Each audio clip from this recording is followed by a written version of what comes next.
And as you know very well, in the psychoanalytical literature, to speak about pleasure is something rather vulgar, but if you want to be a real sophisticated psychoanalyst, you have to speak about desire. There is an under-evaluation of pleasure, which is very striking in this kind of literature. Well, anyway, one of my targets in studying those techniques of the self is how, and to understand how and why the problem of desire became so important,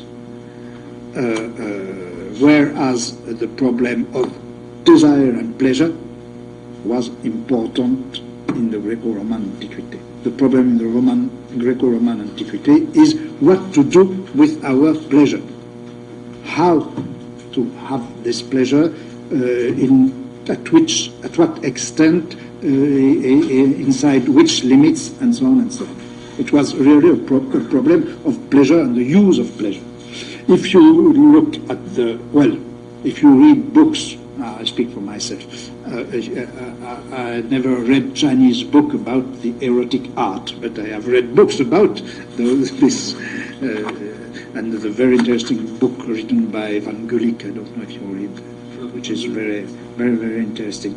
And you see that that problem was not at all the problem of desire.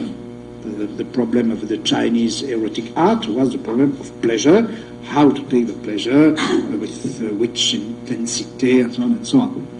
And I think that we are a civilization, maybe the civilization, where the problem of desire became much more important than the problem of pleasure. And what's the reason? Why we recognize ourselves as subject of desire and not as agent of pleasure.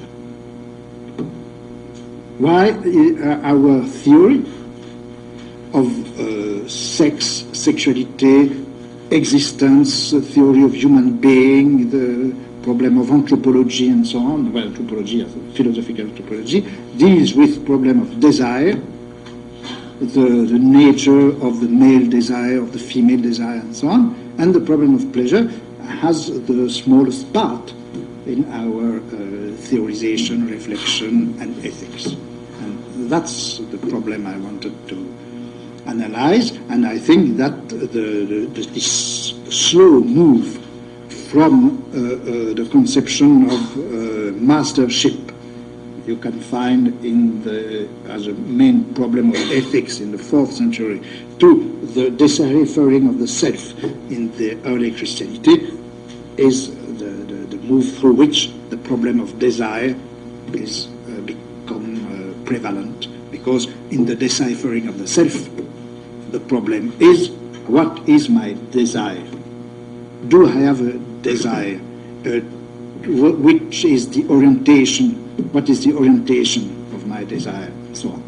The hermeneutics of the self, the rise of the hermeneutics of the self, and the prevalence of desire as the main feature of the human, not only the human sexuality, but the human being, the human existence.